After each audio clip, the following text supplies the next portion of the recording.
Olá, meus queridos alunos, bom dia, boa tarde, boa noite. Não sei que horário vocês estarão assistindo aí essa nossa videoaula aí dentro do sistema EVA, alimentado também no canal do YouTube do professor, canal André Agostinho. Bom, estamos na sexta semana aí de quarentena, enfim, dentro do sistema EVA. Estamos passando pelo conteúdo programático. É importante aí lembrar ao aluno nessa sexta semana aí de quarentena, de isolamento social, a necessidade e manutenção de preservação da sua saúde. Por isso não estamos tendo aí, enfim, os nossos encontros presenciais, mas nessa temática de classes autorizada pelo MEC, a possibilidade do curso de Direito para que os alunos não percam o semestre, tem essa interação online, cumprindo o conteúdo programático, perpassando ponto a ponto nessa troca de aulas. Estou à disposição no EVA, você pode mandar aí a sua mensagem no canto superior da tela do EVA, tem ali um canal de comunicação direto com o professor para saneamento aí de eventuais dúvidas que o aluno tenha desse nosso encontro aí de aulas. Aproveito para mandar um abraço a todos vocês. Estou com saudades das aulas presenciais. Os prazos processuais já começam aí na próxima semana, então o judiciário já começa a se movimentar para um retorno. Não sei se teremos aí aulas presenciais nesse semestre, mas o ensejo agora, o movimento é de que já inspira aí um certo retorno dentro da preservação de álcool gel, de máscaras, enfim, que é a máxima dessa semana, enfim, o uso das máscaras aí em todo o Brasil, com determinações do governo do estado, com determinações municipais aqui em Taubaté, acerca da utilização aí das máscaras, enfim, para esse contato, esse retorno pouco a pouco, gradativo aí ao meio social. Bom, meus queridos, então dando sequência aí nessa nossa sexta semana, dando continuidade ao nosso conteúdo programático, vamos adentrar então especificamente a nossa aula de hoje. Bom, então meus alunos do primeiro B da Universidade de Taubaté, seguindo o nosso conteúdo programático e adentrando então nessa sexta semana aí de quarentena, temos aí, enfim, dentro da conjectura do conteúdo programático, e hoje vamos iniciar, enfim, dentro do direito romano. Então o tópico da aula de hoje é direito romano. E o que eu quero passar na aula de hoje de vocês nessa sexta semana é acerca da fundação de Roma, porque existe uma lenda aí romântica dentro dessa conjectura, atrelada à fundação de Roma, enfim, que aí sim o direito romano tem de forma fugaz aí, enfim, reflexos na conjectura do direito dentro do Brasil, e a nível global o direito romano tem um reflexo significativo e de extrema importância. Então vamos perpassar aí do início da história de Remo e Rômulo acerca então da conjectura da criação, da fundação de Roma, certo? O que é importante aí figurar acerca da cidade de Roma, enfim, é comemorado no dia 13 de abril, então no dia 13 de abril a questão da fundação aí da cidade de Roma, certo? E quando ela foi fundada, meus queridos alunos, em 753 antes de Cristo. Então, a fundação de Roma em 753 antes de Cristo. E aí, dentro dessa questão lendária, histórica e romântica acerca da fundação de Roma, temos aí uma questão poética escrita pelo italiano Titus Livius. Titus Livius, então, um poeta italiano, ele reescreve aí, na verdade, ele dá uma acepção romântica acerca da lenda da fundação de Roma, por dois irmãos gêmeos, Remo e Rômulo. E nessa conjectura, da evolução, da fundação de Roma, conta aí o autor Titus Livius que quando da concepção lá do último rei de Troia, esse último rei de Troia, ele então denominado Anquises, ele teve um filho com Vênus, e aí dentro da conjectura Anquises, último rei de Troia, se relacionando com Vênus, tem aí um filho chamado Enéas, e esse filho chamado Enéas se deu por volta de 1184 a.C. Muita atenção que dentro da concepção da história do direito sempre são aí datas aproximadas, enfim, que busca aí os doutrinadores, enfim, definir marcos e datas, mas existe aí um câmbio dentro da literatura, enfim, histórica, uma vez que não é possível precisar, enfim, essas datas com toda a certeza possível. Então são datas aproximadas aí. E Enéas chegou na região central do que temos hoje aí como a Itália. E aí ele denominou essa região central da Itália, ele determinou como Lácio. E aí então foi onde estabeleceu ali uma pequena monarquia. Então, filho do último rei de Troia, Anquises, que era o último rei de Troia, seu filho Enéas estabelece no centro do que é a atual Itália, denomina a área de Lácio e lá estabelece aí uma pequena monarquia. E Enéas então tem dois filhos. Um dos filhos do Enéas, que é o primogênito, chamado de Numitor. E o segundo filho de Enéas, Amúlio. Certo que Numitor, filho aí de Enéas, ele tem uma filha chamada Rheia Sílvia. Então, Rheia Sílvia, neta de Enéas, filho do último rei de Troia. Bom, Enéas vem a falecer.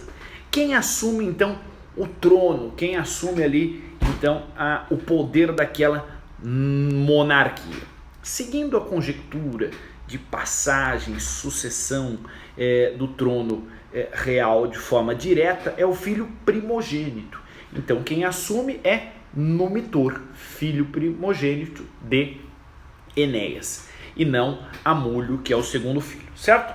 Contudo, esse segundo filho, o mais novo, Amúlio, destronou o seu irmão, o primogênito, Numitor. O que é destronou? Tirou do poder, assumiu o poder. E logo na sequência, então, condenou a filha de Numitor, que era a princesa Rheia Sílvia. Então, o filho mais novo, Amúlio, retira os poderes do irmão Numitor. E lembra que Numitor tinha uma filha, Rheia Sílvia, condenada pelo tio Amúlio. O tio Amúlio, rei, então, diz o seguinte, que ela deve ser uma virgem, deve ser uma virgem ali da sociedade italiana, certo? E nessa conjectura denominou aí a Virgem Rheia Sílvia. Só que o que acontece?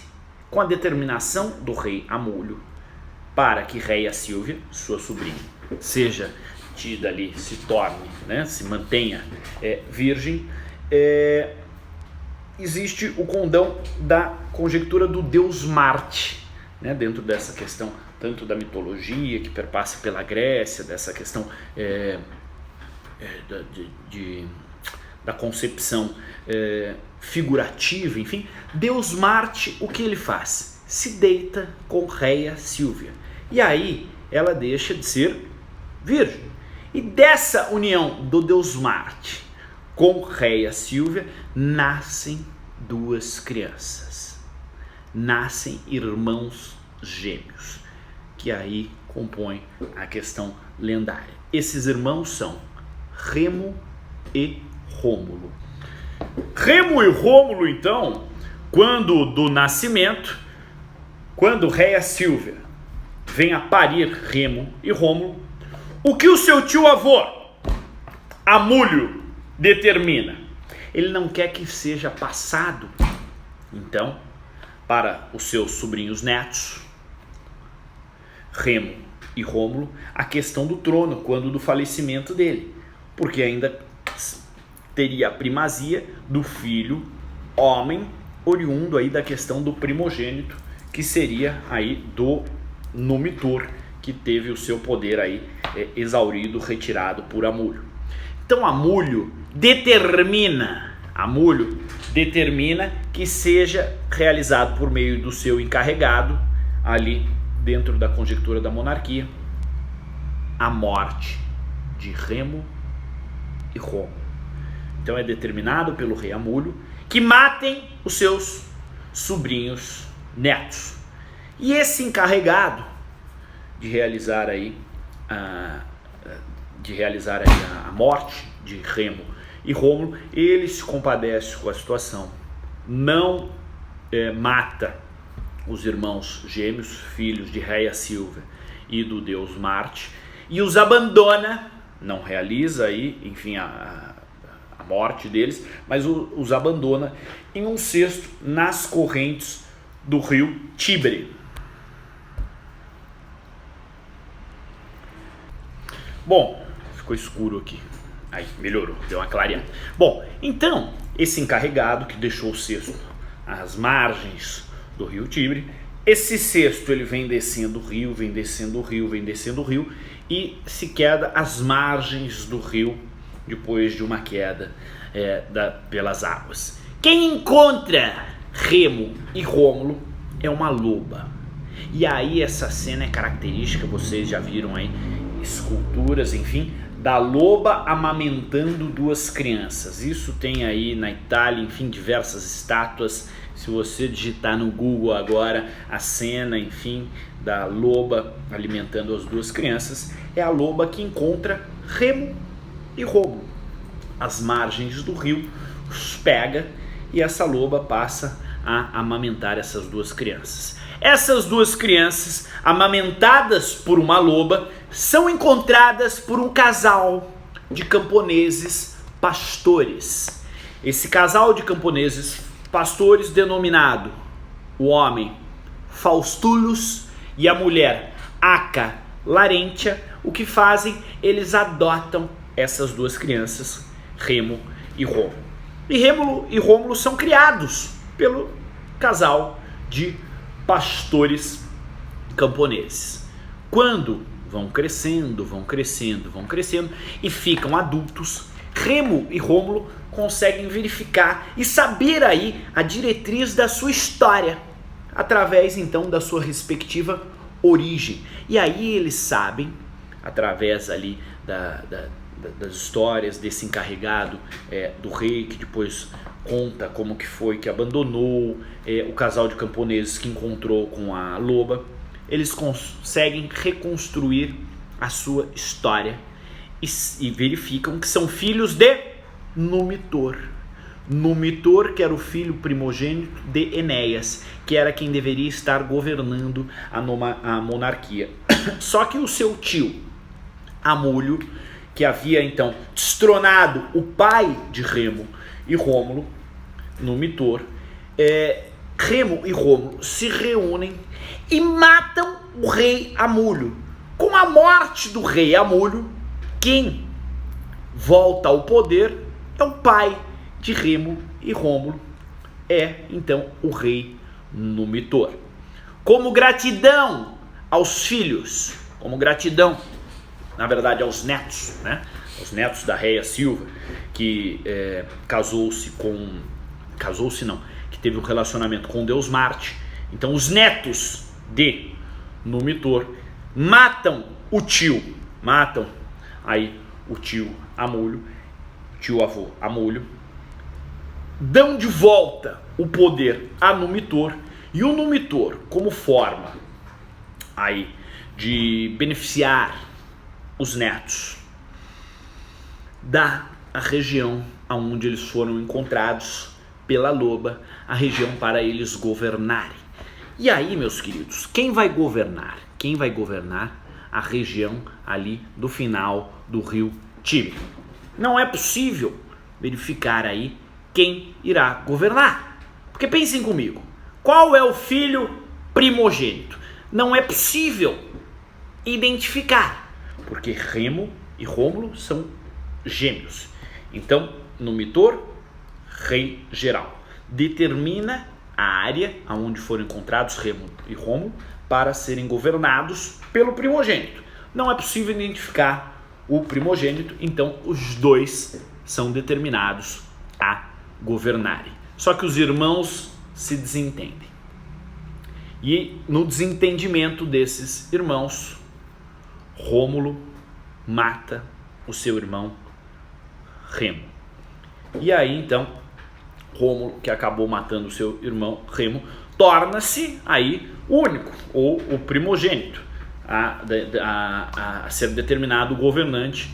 E aí então, Rômulo, naquela região na qual eles foram encontrados pela loba, Rômulo, no fechamento dessa lendária história da criação de Roma, ele se torna o primeiro rei de Roma aonde for encontrado. Então Rômulo é o primeiro rei de Roma dentro dessa conjectura, dessa história. Meus queridos, é óbvio que essa história é uma história aí romanceada, né?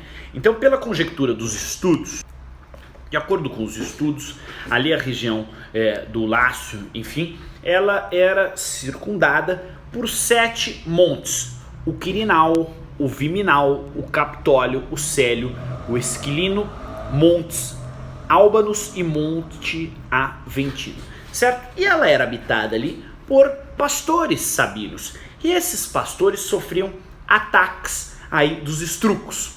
E dentro dessa conjectura de ataques dos estrucos, eles verificaram que era necessário, então, essas 7 regiões montanhosas ali, que abarcavam a pequena planície de Lácio, se unissem, e eles denominaram o Septium Motium. O Septium Motium foi um grupo de 7, então, montanhas ali, 7 coabitações que se uniram para defender, então, em face desses 7 montes, então, os 7 montes para defender-se dos estrucos.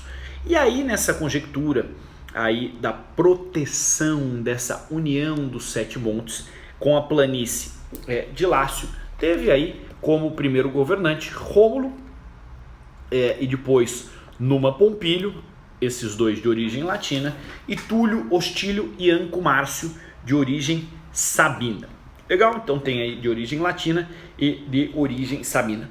Mas é certo que cerca de 700 a.C., os estrucos conseguem aí derrubar essa conjectura dos 7 montes, acabam invadindo então a planície de Lácio e se instalam lá no topo do Monte Palatino, uma nova capital denominada de Roma Quadrata, certo? Então tem essa história também dos estudos aí acerca dos estrucos que assumem aí o Monte Palatino e denominam ali Roma Quadrata, iniciando-se assim uma das maiores e mais duradouros impérios que a humanidade já conheceu, que é o Império Romano, dessa invasão dos estrucos ali em face dos pastores sabinos.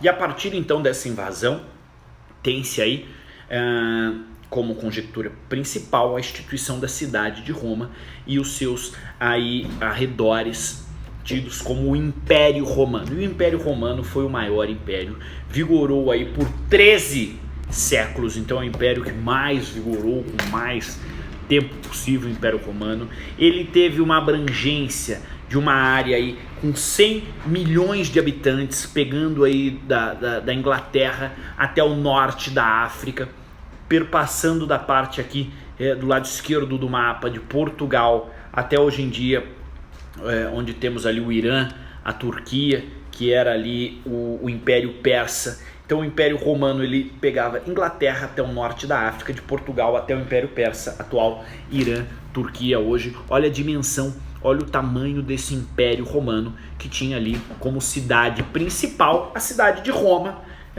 na Itália. E é certo também que aí tem, dentro dessa conjectura do Império Romano na cidade de Roma, o local da Santa Sé.